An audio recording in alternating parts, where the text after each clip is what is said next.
বসবাস আর ভারতে অবৈধভাবে বসবাস বাংলাদেশি যুবতীর।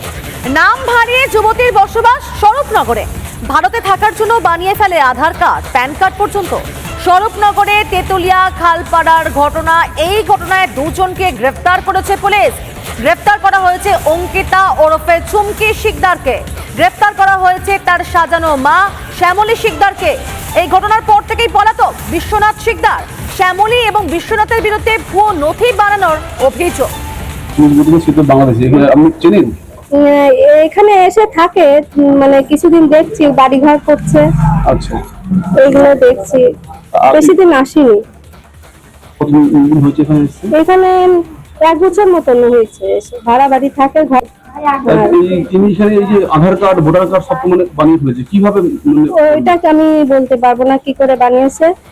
শুধু বলছে মানে আধার কার্ডটা আছে আর প্যান কার্ডটা আছে, ব্যাংকের বই আছে, হয়তো এটা হতে পারে। ব্যাংকের বইটা এসছে আমার সঙ্গে এসছে, তো আমার কাছে আসিনি এই সমস্ত নিয়ে। মানে আধার কার্ড বানাতে হবে কি করে, আমরা আমাদের সঙ্গে কোনো যোগাযোগ করিনি।